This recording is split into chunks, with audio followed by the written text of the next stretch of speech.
ఈ యొక్క ఉదయకాల సమయంలో ఇది ఏ కాలమునకు చెందిన మాట అనే మాట అర్థం చేసుకున్నప్పుడు ఈ వాక్యము ఏ కాలమునకు చెంది ఉన్నది ఈ ప్రత్యక్షత అని మనము ఆలోచన చేయాల్సి ఉన్నది.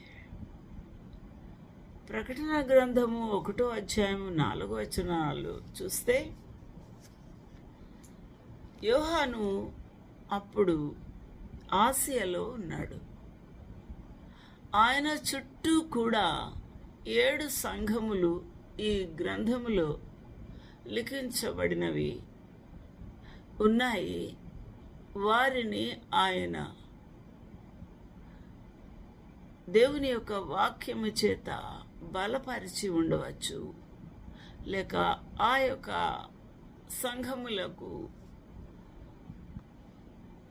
తన యొక్క శక్తి సామర్థ్యతలంతా ఖర్చు పెట్టి ఆ సంఘములను నెలకొల్పి ఉండవచ్చు కూడా. ఇది మనం అర్థం చేసుకున్నప్పుడు ఆసియా మైనర్లో చుట్టూ ఉన్న 7 సంఘాలలో యోహాను భక్తునికి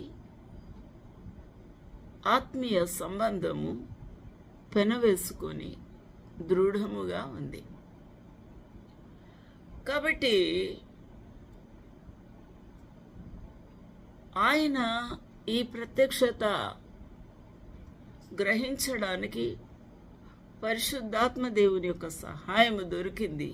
మరియు ఆ కాలము కూడా ఆ కాలమునకు సంబంధించిన అధిపతిని కూడా ఇక్కడ వివరించుచూ ఉన్నాడు. వర్తమాన భూత భవిష్యత్ కాలములలో, వర్తమాన అనగా ప్రెజెంట్, యోహాను భక్తుడు వ్రాస్తూ ఉన్న కాలములో, వర్తమానము అనగా భూత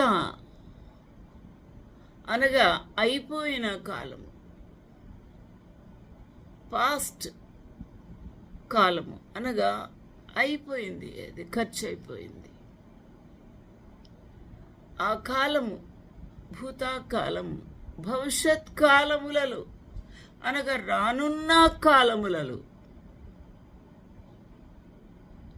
జరుగుచూ ఉన్నాయి, జరిగిపోయి ఉన్నాయి, జరగవలసి ఉన్నాయి.